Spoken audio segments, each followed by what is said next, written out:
RCN. Le son de la différence.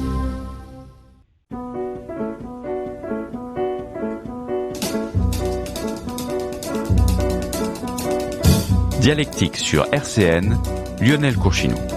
Bonjour tout le monde et bienvenue dans votre émission hebdomadaire Dialectique. Alors aujourd'hui, dans Dialectique, nous allons parler de santé sexuelle à l'occasion de la semaine de la santé sexuelle qui se déroule du 9 au 14 mai à Lunéville. Et pour ce faire, j'ai le plaisir de recevoir le docteur Sébastien Dorper qui est chef du service de santé sexuelle de Lunéville. Bonjour. Bonjour. Et je reçois aussi monsieur Philippe Carrier qui est infirmier, service de prévention et d'éducation pour la santé à Toul. Bonjour. Bonjour Lionel. Alors c'est un plaisir de vous recevoir tous les deux. C'est vrai que la sexualité parfois est taboue. On se demande comment rentrer dans le vif du sujet. D'abord, je vais vous demander, vous, professionnellement, quand vous recevez des patients, comment vous faites pour les mettre à l'aise? Est-ce qu'il y a des techniques? Est-ce qu'il y a une façon de procéder, une façon d'être peut-être, Monsieur Carrier? C'est au feeling en réalité. Nous, on s'adapte en fonction du public que l'on reçoit. Et franchement, dans 99,9% des cas, ça se passe très bien puisque l'accueil se fait toujours de manière assez sympathique. On essaye de détendre l'atmosphère parce que c'est un sujet souvent où les jeunes ou les moins jeunes ont un peu de mal à s'exprimer là-dessus. Et donc, naturellement, on met à l'aise et ça se passe vraiment plutôt bien. Sébastien Dorper, comment mettre à l'aise le patient? Est-ce qu'il faut l'appeler par son prénom? Est-ce qu'il faut le tutoyer? Est-ce que le tutoiement est réciproque, même avec des enfants? Comment ça se passe? Je dirais, il n'y a pas de règle. Si on y aurait une seule règle, la règle d'or, ça serait la bienveillance. Accueillir les patients en étant bienveillant, avec le sourire, et puis en les mettant à l'aise. Après, le tutoiement, le vouvoiement, moi, dans ma pratique professionnelle, je vouvoie tout le monde. Que les personnes aient 88 ans ou qu'ils en aient 5, je vouvoie les personnes. Effectivement, on a certains jeunes qui préfèrent le tutoiement, et dans ce cas-là, avec leur accord, et s'ils le demandent, on peut se tutoyer. Alors sur ces questions de santé sexuelle, donc il y a la semaine de la santé sexuelle, je rappelle du 9 au 14 mai, qu'est-ce qu'on pourra y découvrir dans cette semaine? Alors on a 41 actions qui vont être déployées sur tout le territoire, donc pas uniquement le Lunévillois, on a des actions qui vont de Vendeuvre, en passant par Lunéville, Dombasle, Cirey-sur-Vezouze, Blamont, Badonvillers, on va même jusqu'à Thonois. Donc vous voyez, c'est tout le grand Lunévillois qui va de Nancy jusqu'à la frontière des Vosges. Quelles sont les thématiques alors de cette semaine? Alors les thématiques sont variées. On a voulu effectivement toucher tout le public. Donc on a des conférences dans des maisons de retraite, on intervient dans des collèges, on intervient dans des lycées, on intervient dans des structures pour handicap, on intervient dans des centres fermés pénitentiaires, on intervient au château de Lunéville, on intervient dans des associations. Vraiment, on veut cibler tout le public pour les sensibiliser à la santé sexuelle. Notre mot d'ordre, c'est en fait que la santé sexuelle, c'est quelque chose de sérieux. Quand on parle de sexualité, très souvent, c'est pour rire, pour déconner, pour blaguer. Mais non, la santé sexuelle, c'est extrêmement sérieux. Ça fait partie de la santé générale. Santé physique, santé mentale et santé sexuelle. Ces trois sont indissociables. Et il faut la prendre en compte, comme toutes les autres santé. Alors dès le premier jour, on aura des conférences ouvertes au public sur les violences sexuelles, les conséquences psychologiques. Vous parlez de psychologie, très important dans cette question de sexualité, la psychologie. Alors quand une personne subit une violence, ça reste de la violence à caractère sexuel. Il faut savoir que ça va avoir un impact. Les personnes il y a un impact psychologique. Il peut y avoir un impact aussi physique. Il peut aussi avoir un impact sur le côté sexuel. Malheureusement, aujourd'hui en France, on ne prend pas souvent en compte l'aspect sexologique. Donc effectivement, on a le côté médico-légal, quelqu'un qui a subi une agression, on l'envoie dans un centre spécialisé où on va faire tous les examens. On va effectivement s'assurer qu'il n'y a pas une infection sexuellement transmissible, on va faire les prélèvements pour justement apporter des preuves à la justice. Mais de l'autre côté, il y a aussi un impact psychologique. Donc l'impact psychologique est bien pris en charge en France. Là, effectivement, les gens sont renvoyés vers des psychologues dans des CMP pour être pris en charge. Par contre, le volet sexologique est rarement pris en compte. Et on a des personnes qui, effectivement, ont un impact psychologique. À ça, on a un impact sexologique. Mais comme leur sexualité est complètement anéantie, dégradée, pour eux, la sexualité, c'est quelque chose de négatif. Ils revivent à chaque fois ce traumatisme à chaque rapport sexuel. Et donc, du coup, on va avoir un autre impact psychologique qui va se surajouter au traumatisme subi lors de l'agression. Et on a des gens comme ça qui ont du mal à s'en sortir. Et même physiquement, en fait, ça emmène à certaines réactions. J'ai posé cette semaine la question à plusieurs internautes de savoir s'ils connaissaient le terme de vaginisme. Majoritairement, ils m'ont répondu non. Est-ce que là aussi le vaginisme, on va expliquer ce que c'est. Est-ce que c'est aussi l'une des conséquences de ces traumatismes psychologiques qui après se répercutent sur le physique, Philippe Carrier? C'est toute cette psychologie, il faut vraiment qu'elle soit prise en charge. Et le docteur le disait très bien. C'est quelque chose de primordial. L'un va pas sans l'autre. On a l'habitude. Moi, j'ai la chance d'être dans un service où on a, alors, hormis le CGID, on en reparlera.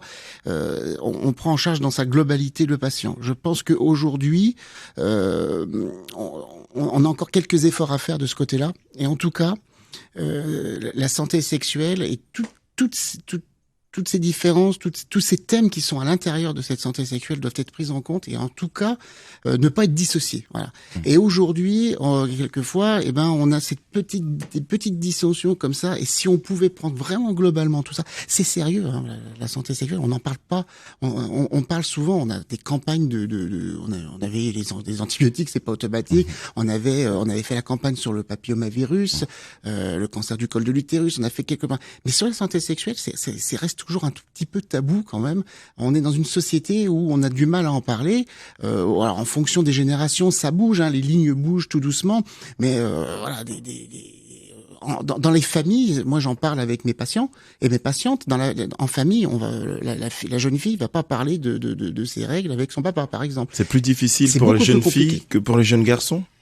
Le garçon, on est toujours dans une société où c'est le mâle un peu dominant. C'est un petit peu encore patriarcal. Alors ça change, les lignes bougent, c'est plus comme il y a 30 ans, 40 ans, on est d'accord.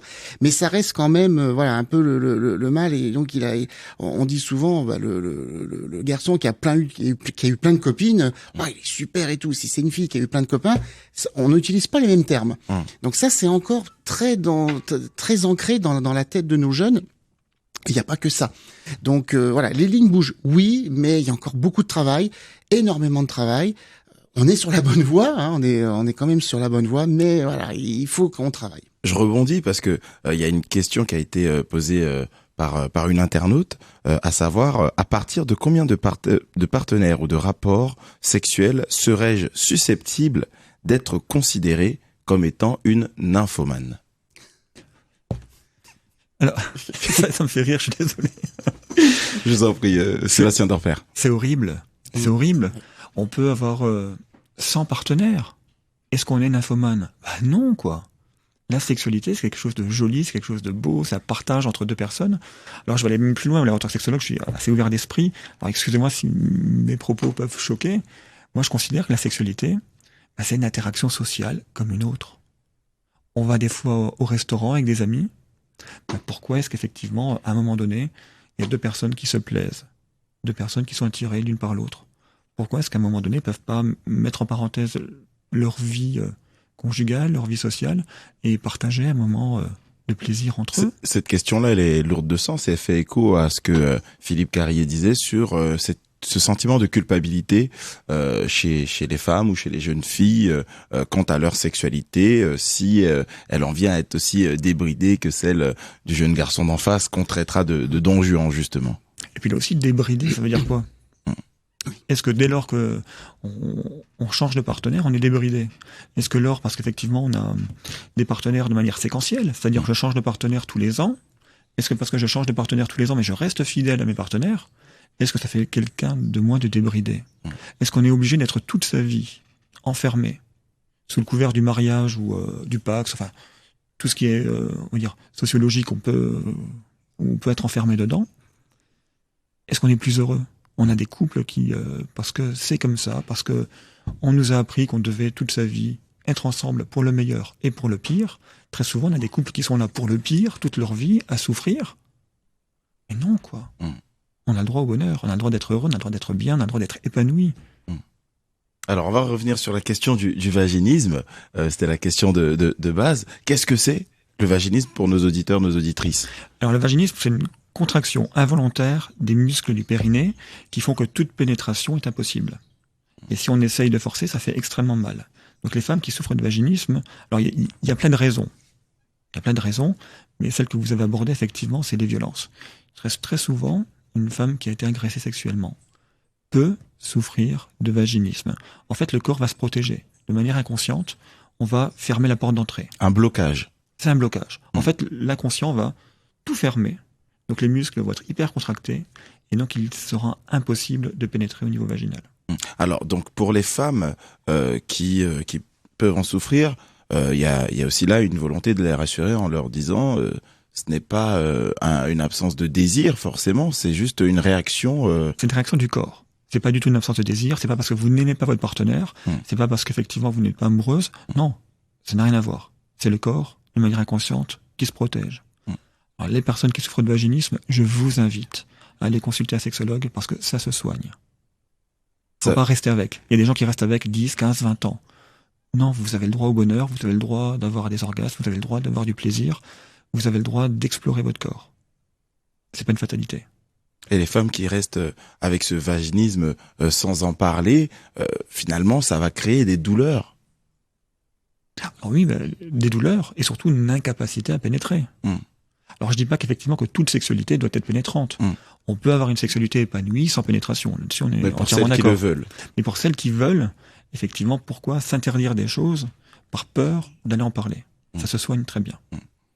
Philippe Carrier, est-ce que vous, des patientes, vous parlent de ces aspects-là, de leurs douleurs ou de leurs impossibilités à avoir une sexualité épanouie, ou est-ce que ça reste encore assez difficile de mettre sur le tapis? Oui, j'ai régulièrement c'est souvent des jeunes filles, hein, enfin en tout cas chez moi. C'est pas une généralité. En tout cas chez moi, c'est souvent des jeunes filles qui s'interrogent et c'est elles qui vont le plus loin souvent dans les questions, hein, dans les questionnements.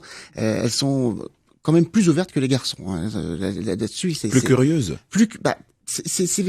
Surtout elles osent plus. Voilà, elles vont être moins gênées, ou elles vont elles veulent explorer, elles veulent des réponses. Le garçon est toujours, c'est un phénomène sociétal. Hein, on va dire, on est quand même dans une société. Toute société a un socle. De ce socle, il y a des traditions, il y a c'est tout ce que forme une société, c'est ça. Donc aujourd'hui, en tout cas en France, c'est différent dans d'autres sociétés, mais du coup, le garçon va dire bon, moi de toute façon, moi je sais faire, de toute façon, il va rouler un peu les mécaniques. Bon, la fille, elle est beaucoup plus posée, et si elle a des questions, elle va les poser. Donc en général, oui, elles vont me parler de ça, et c'est souvent la question. Alors, la première fois, est-ce que ça va faire mal? Enfin, ça, c'est le genre de question qu'on entend. Est-ce que ça va faire mal? Il y a aussi toute l'inconscience sur l'hymen. Hein, parce qu'il y a l'hymen, hein, c'est une membrane. Hein. Alors, on explique ce que c'est. Oui, l'hymen, tout à fait. L'hymen, hein, c'est une membrane. Alors, c'est pas présent chez toutes les femmes. Hein, je parle sous le contrôle du docteur. C'est pas présent sur toutes les femmes, mais c'est une petite membrane qui est au niveau du vagin. Et lors de la pénétration, cette membrane se déchire et ça peut entraîner quelques saignements. Ça peut arriver, pas systématiquement, mais ça peut arriver. En tout état de cause, c'est souvent, pour une première fois, c'est ça, les questions qui reviennent. Est-ce que je vais avoir mal? Est-ce que je vais prendre du plaisir? Il y a toutes ces questions qui sont derrière. Et faut pas oublier, et ça aussi on le constate, c'est que souvent les premières, entre guillemets, expériences sexuelles, c'est par la pornographie. On regarde ça, et je peux vous dire, alors, moi je le vois de plus en plus, c'est qu'il y a des gamins qui ont 11 ans, 10, 11 ans, qui c'est facile, maintenant, Internet, on y va, on tape, et c'est parti. Et donc, du coup, ils reproduisent exactement ce qu'ils voient. Mais c'est pas ça, la sexualité. C'est deux êtres qui vont s'aimer, qui s'aiment, et moi je dis toujours à mes patients, mes patientes, dans la sexualité, il n'y a pas de tabou. Le tabou n'existe pas à partir du moment où les deux sont d'accord. On fait ce qu'on veut avec son corps, on prend le plaisir qu'on a envie de prendre. Et c'est ça, la discussion. D'abord, c'est deux êtres qui s'aiment, femme, garçon ou garçon-fille, hein, peu importe. On apprend à se connaître, on a envie d'explorer, et puis, si on a envie de faire quelque chose, les deux sont d'accord, on y va, il y a aucun problème. Et c'est ça, c'est souvent ces questions-là. Ouais, mais alors moi, j'aimerais bien faire ça, mais est-ce qu'il va accepter? t'en as parlé, vous en avez parlé, non, on va déjà en parler.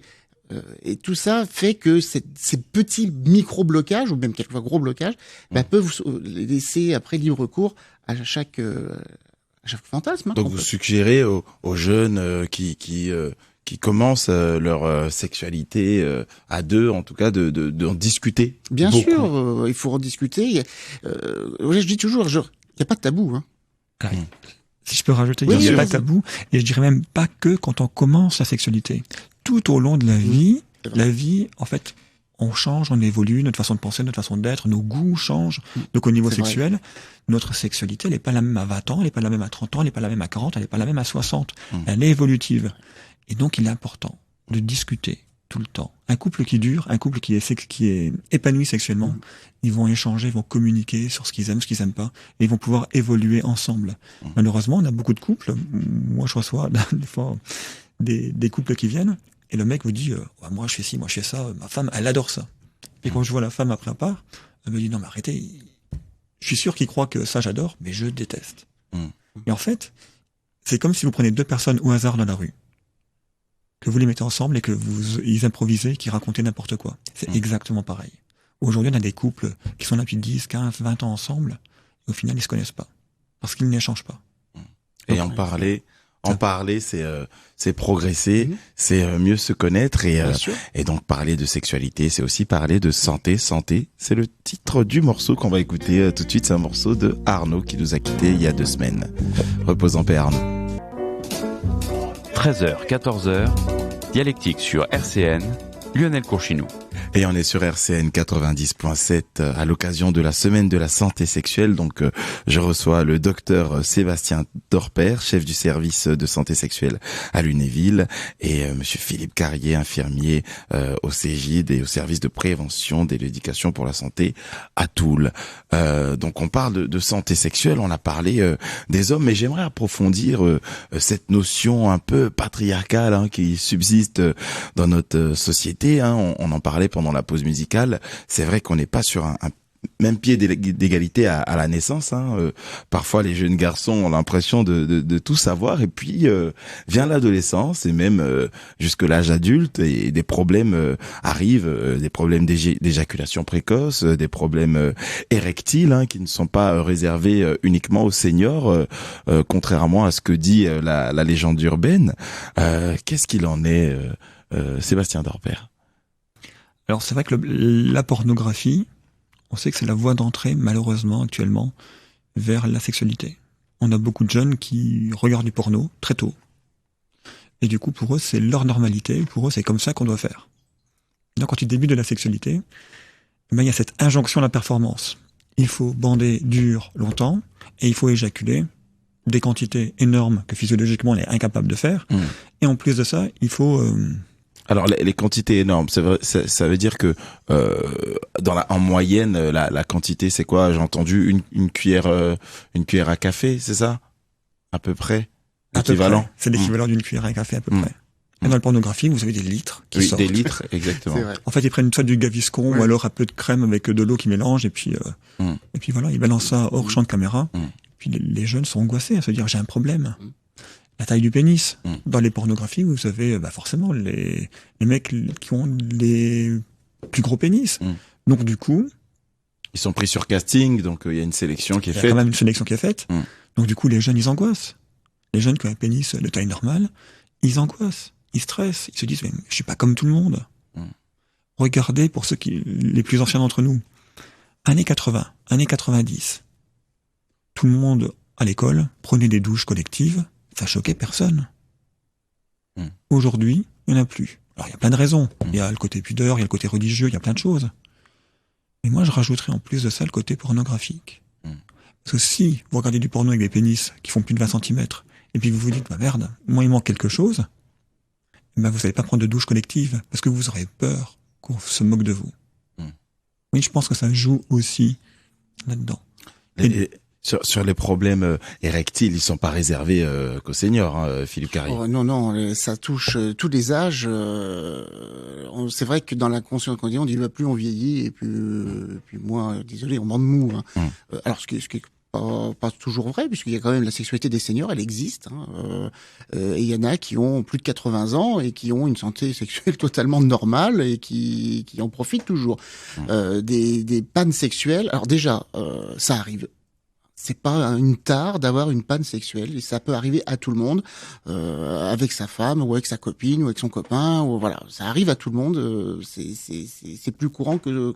Alors évidemment, le garçon ne l'avouera jamais. Il dira pas. Pourquoi il y a pas ce tabou, mais ces choses entre garçons dont on ne peut pas parler librement, par exemple des pannes sexuelles ou même l'éjaculation précoce. Parce que ils considèrent que c'est honteux. On n'est pas libre là-dessus. On a le droit de dire on s'est trompé. On a cassé une assiette, machin. Ouais, tu l'as cassé. Mais alors avoir une panne sexuelle, mais quelle honte aujourd'hui. C'est une faute, limite morale. Mais oui, mais ça n'existe pas. De toute façon, le garçon, ça arrive. Les jeunes disent de toute façon il y a que les vieux à qui ça arrive, mais nous non, ça arrive jamais. Tiens, mon œil, ça arrive à tout le monde. Et puis les filles en général, elles disent rien parce qu'elles disent voilà, si c'est pour avoir un scandale derrière, elles vont rester discrètes, elles vont balayer.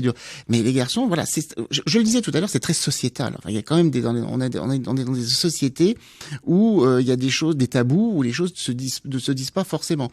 Je remonte au XVIIe siècle. Il y avait une sexualité un peu plus débridée quand même. Enfin, les gens étaient beaucoup plus libres.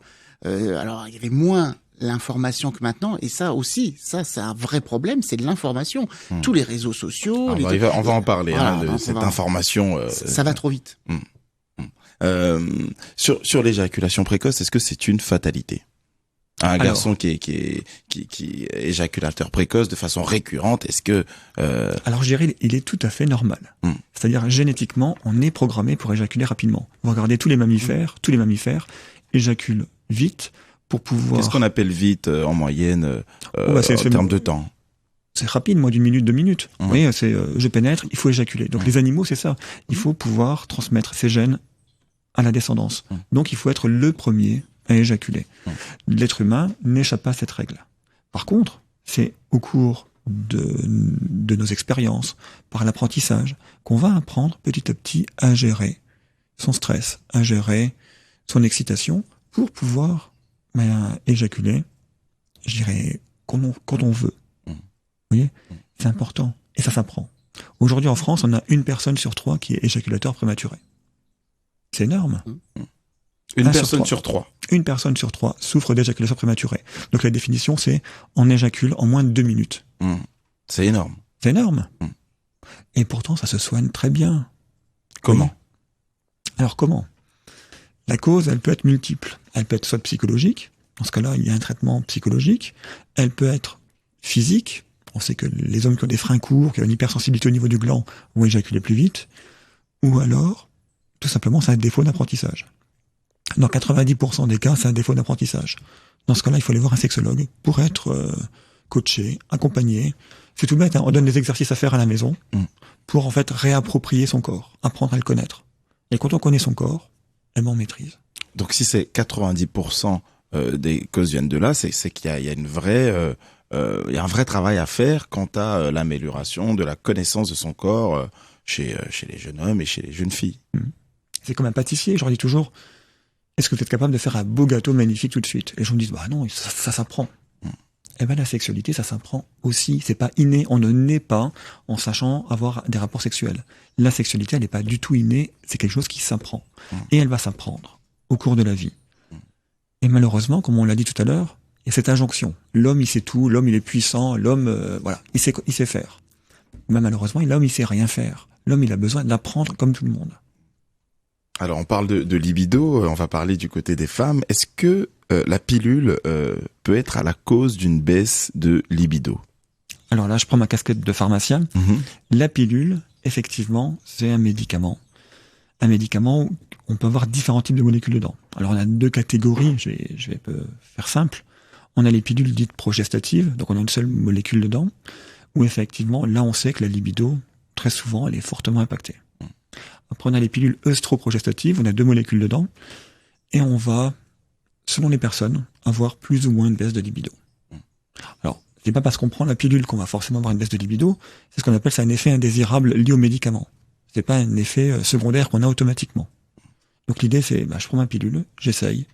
Si je constate une baisse de libido, je vais voir mon médecin, je vais voir ma sage-femme, je vais voir mon gynécologue pour pouvoir discuter, parler avec lui, pour soit changer de molécule, ou alors changer de mode de contraception. On n'est pas obligé d'être sous pilule. On n'est pas obligé d'être sous stérilé, on n'est pas obligé d'être tout le temps sous préservatif. On peut choisir son moyen de contraception. C'est important. Alors, en parlant de libido, de désir, il y a cette notion aussi de dopamine, hein, Philippe Carrier, le fait que la relation sexuelle, les relations sexuelles ou avoir une sexualité épanouie peut aider même au quotidien dans son équilibre. Bien sûr, les relations sexuelles, ça fait partie de l'équilibre global de l'individu, que ce soit homme ou que ce soit femme. Alors, souvent on a tendance à dire tiens, il est arrivé ce matin, il faisait une drôle de tête, disons madame ou monsieur a dû dire non. C'est souvent dans les entreprises où voilà, on se charrie un petit peu comme ça, mais quelque part effectivement une relation, c'est un peu comme tout, je veux dire, que ce soit un couple marié, pacsé, peu importe, ou si c'est un copain ou si c'est une copine, la santé sexuelle, je dis pas qu'elle est au cœur à 100%, mais quand même, elle prend une grosse partie du moral ça joue sur le moral, ça joue sur l'humeur, ça joue sur les comportements, ça, oui, vas-y. Et je rajouterais même, pour confirmer ce que vous dites, il y a une étude au Canada, il y a plusieurs études au Canada qui montrent que quand on a une sexualité épanouie, on est plus performant au travail, on est moins en arrêt maladie, on prend moins de médicaments. Ah oui, forcément, si on est mieux. On sait qu'en France, on est les champions pour prendre des antidépresseurs. Voilà, donc au lieu de prendre des antidépresseurs et il y a une sexualité épanouissante, je rigole en disant ça, mais on n'est pas forcément loin. Vous voyez, effectivement, ça apporte tellement de choses positives. Et quand vous dites ça libère de la dopamine, en fait, c'est le système de la récompense qui se met en place. Voilà, on va définir. C'est quoi la dopamine? Allez-y, je vous en prie. Alors, la dopamine, c'est une molécule qui est sécrétée au niveau cérébral, et qui apaise et qui fait du bien, et qui donne envie d'y retourner. C'est pour ça que, on parlait des violences tout à l'heure. Vous avez une violence à caractère sexuel. Vous avez un traumatisme. Du coup, la sexualité est associée à quelque chose de négatif. Vous avez un rapport sexuel. Vous prenez du plaisir. Vous partagez un moment intense avec quelqu'un. Ça va libérer des dopamines dans le cerveau. Ça va donner envie d'y retourner. Et donc, on va avoir envie de nouveau d'avoir des rapports sexuels. En fait, c'est comme un gâteau. Si je vous fais un gâteau qui est horrible à manger, vous n'aurez pas envie quand je vous en proposerai un, vous n'aurez pas envie d'y retourner. Si ça fait du bien, si le gâteau est super bon, et à chaque fois que je vous proposerai de venir goûter mon gâteau, vous allez revenir parce que vous allez dire c'est le meilleur gâteau du monde. Et le sexe, c'est pareil. Alors je précise que sur les questions de violence sexuelle, des conséquences psychologiques, c'est l'un des thèmes abordés. Ce sera abordé le lundi 9, donc de 14h à 17h à Lunéville. Donc pour revenir sur ce qu'on disait, la dopamine, le blocage, la notion de prendre du plaisir, il y a certaines personnes, parfois certaines femmes, qui disent ne jamais avoir ressenti de plaisir en faisant l'amour ou avoir ressenti du plaisir mais ne jamais avoir eu d'orgasme. C'est ce qu'on entend aussi parfois. Oui, et malheureusement, très souvent, les femmes qui n'ont jamais eu d'orgasme, c'est des jeunes filles, on leur a pas permis de découvrir leur corps. Vous savez, un garçon, son pénis, ses organes génitaux sont à l'extérieur. Donc un garçon, depuis qu'il est né, déjà dans le ventre de sa mère, il s'amuse à le tripoter, à jouer avec. Donc ça, c'est son sexe. Il l'a entre les mains, il joue avec, et il arrive à l'explorer. Chez la fille, c'est compliqué. La fille, c'est entre les jambes, les organes génitaux sont à l'intérieur. Donc si on ne fait pas l'effort de se pencher en avant, d'aller regarder comment on est fait à l'intérieur, comment on est fait à l'extérieur, en surface, parce que le sexe féminin, c'est effectivement, on a la vulve qu'on va pouvoir explorer, mais on a aussi le vagin qu'on va pouvoir explorer également. Mais si on se penche pas en avant pour aller voir, et ben du coup c'est compliqué, et on sait pas. Et donc on a des jeunes filles qui, 18, 19, 20 ans, ne se sont jamais explorées leur vulve, et donc elles ont un copain. Et vous savez que dans l'inconscient collectif, on pense tous que le mec, il sait tout. Sauf comme je l'ai dit, ils savent rien. Donc, ils savent pas faire. Donc, du coup, forcément, le mec, alors, si en plus elle tombe sur un éjaculateur précoce, en 2 minutes, c'est fini, au revoir. Elle n'a pas de plaisir, c'est normal. Donc, il faut expliquer aux jeunes filles que c'est important. Leur corps leur appartient. Il n'y a rien de mal. Alors qu'on soit religieux ou pas religieux, même si on est religieux, on a sœur Emmanuelle qui était une religieuse qui disait « Moi, je masturbe, ça me fait du bien ». Sœur Emmanuelle, elle a dit ça, elle avait 80 balais quand elle disait ça, elle disait « Ça me fait du bien, il n'y a rien qui l'interdit, il n'y a aucune religion qui va interdire à découvrir son corps. » Oui, il n'y a pas à avoir ce tabou-là. Philippe Carrier. Et ouais, je rebondis souvent dans les jeunes garçons, ils disent moi je sais tout, on y va pas. Et en fait, finalement, ils prennent pas non plus de plaisir quelque part. Ils font ça un peu mécaniquement et puis ils pensent que moi j'ai joui parce que j'ai éjaculé. Mais la jouissance, c'est pas que l'éjaculation. On peut avoir une sensation qui n'a pas ressenti quand on aime vraiment quelqu'un, une caresse, l'un contre l'autre, s'embrasser, tout ça. Le docteur le disait très bien tout à l'heure. Il disait, il y avait pas forcément pour faire l'amour, on n'est pas forcément obligé de pénétrer son partenaire ou sa partenaire. Donc du coup, la jouissance, le bien-être, c'est pas que au niveau de l'éjaculation, mais c'est tout le reste, c'est ces deux êtres qui s'aiment et qui vont se lier, caresse, que j'insiste un peu, mais voilà, on ressent des choses extraordinaires quand on est à deux et qu'on va s'explorer chacun avec l'autre. C'est magnifique l'amour, c'est beau. Mais il faut arriver à lâcher prise. C'est beaucoup de gens sont dans le contrôle permanent. Exactement. Vous savez, dans le porno, c'est le mec est performant. Donc pour être performant, il faut contrôler. Et donc si je suis dans le contrôle permanent, à quel moment je prends du plaisir? À aucun. Et en fait, on a effectivement des mecs qui éjaculent sans orgasme. Enfin, on pense toujours que l'orgasme égale l'éjaculation. C'est pas vrai. C'est l'orgasme. Alors, quand tout fonctionne bien, l'orgasme, on a un orgasme, ça fait du bien. Et en même temps, le cerveau, on a ce réflexe éjaculatoire qui est déclenché. On a une éjaculation. Mais on peut avoir une éjaculation sans orgasme. Et on peut avoir un orgasme sans éjaculation. C'est un peu plus compliqué, c'est un peu, faut venir à la semaine de la semaine sexuelle pour comprendre ça.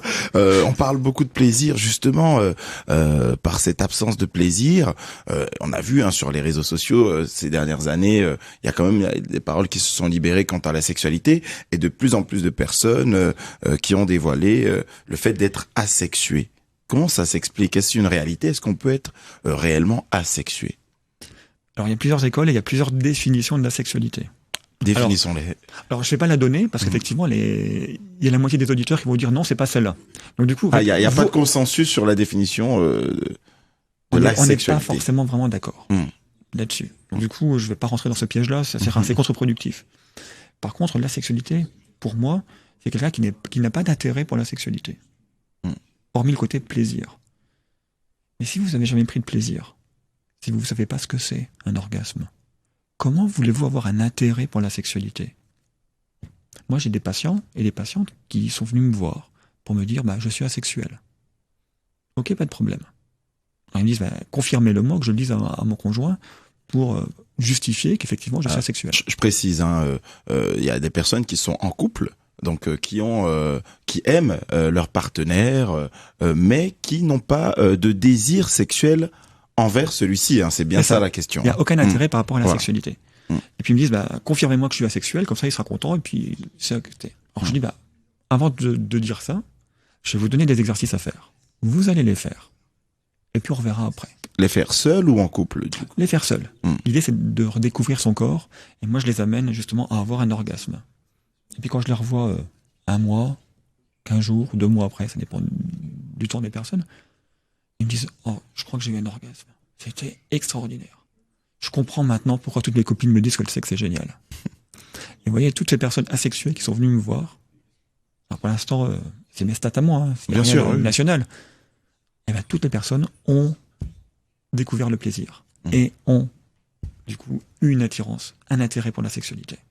On a une artiste qui a un intérêt pour la sexualité, c'est Rihanna, et elle explique dans son morceau qui s'appelle Sex With Me sur RCN 90.7. Jusqu'à 14h, Dialectique sur RCN.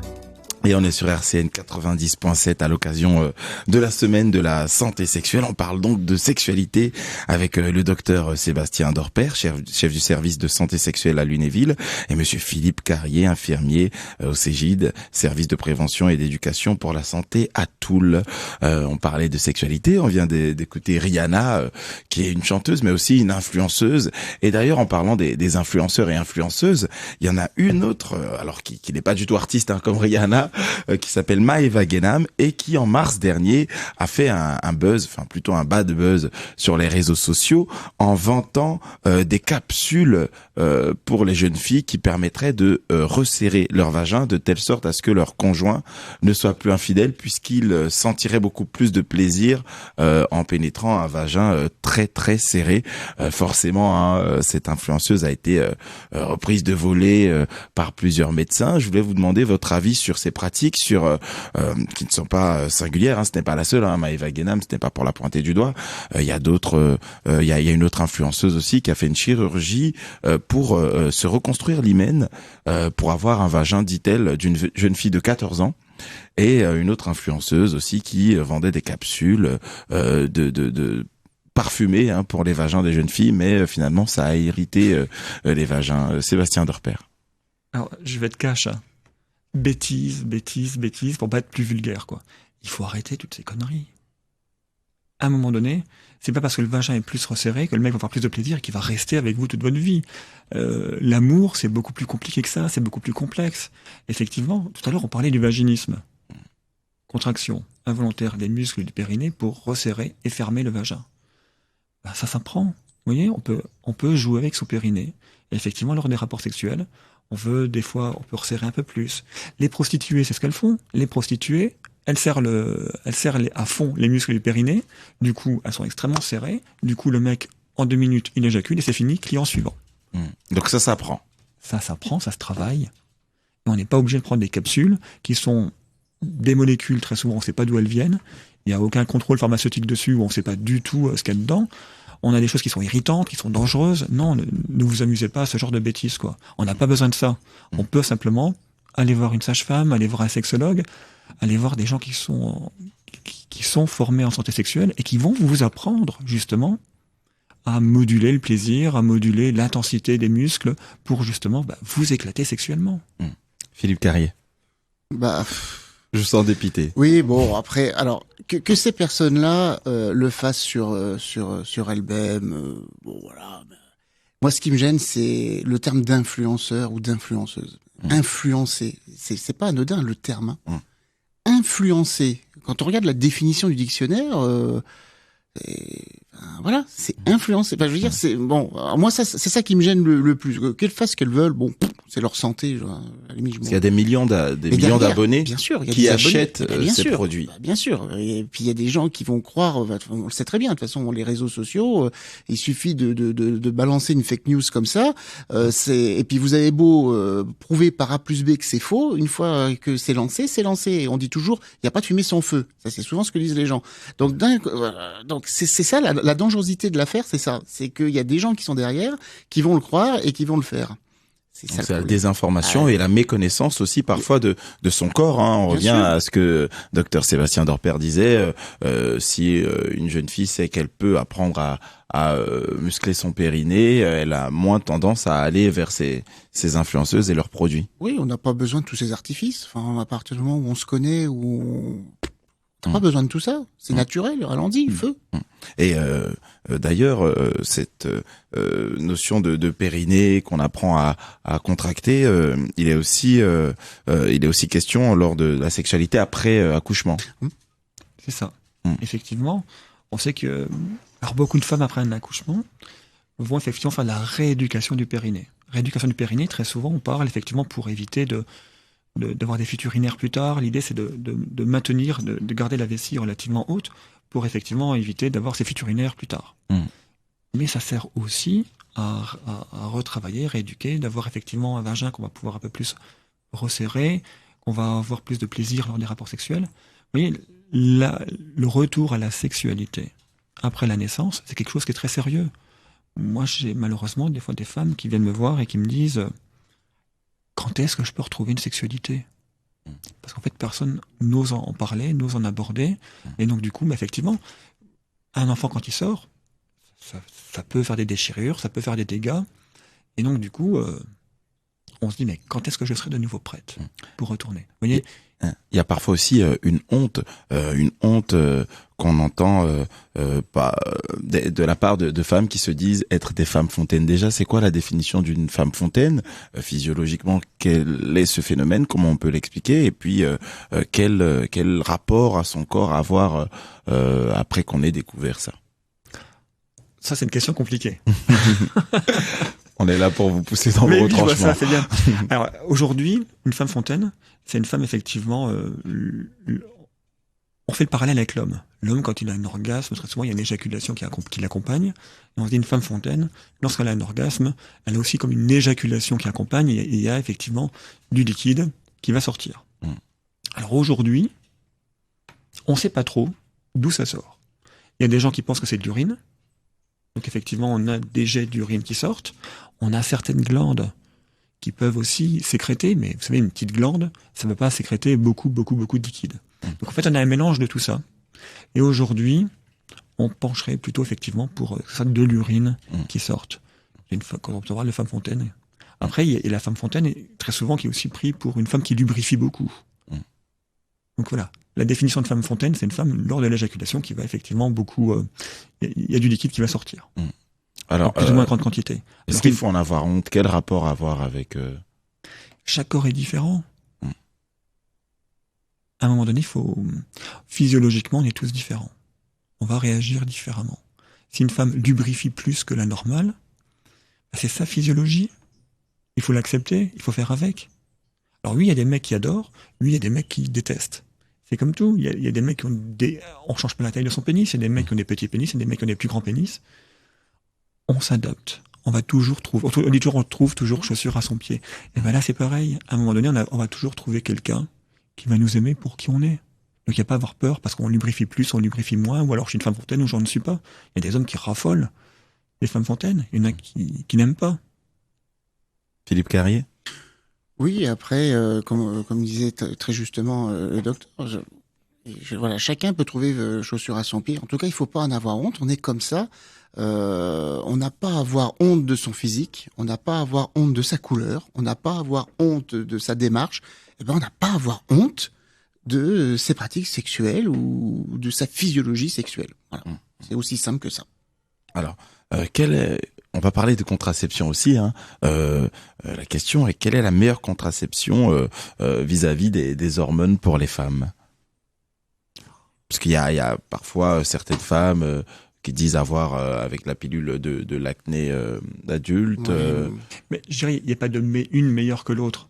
C'est vraiment qu'est-ce qui va le mieux à un patient. C'est comme vous avez de l'hypertension. Vous avez de l'hypertension, on va tester une molécule. Elle ne marchera pas forcément chez tout le monde. Donc du coup, on va tester une autre. Mais là, c'est pareil, la contraception, l'idée, c'est déjà aller voir un spécialiste pour en parler. On essaye, on teste. Si ça ne marche pas, on va essayer autre chose. L'idée, c'est de trouver la meilleure contraception pour vous, qui vous va bien. Oui, il y a des gens, ils ont de la chance, ils la trouvent du premier coup.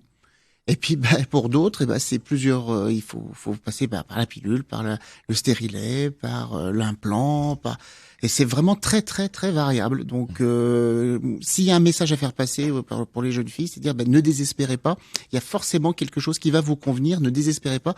Vous avez des professionnels de santé qui sont à votre écoute. Il faut les solliciter. Ils sont là pour ça. Donc, si ça marche pas avec une pilule, on passe à autre chose. Si ça marche pas avec autre chose, on passe encore à autre chose. Il y aura forcément une solution.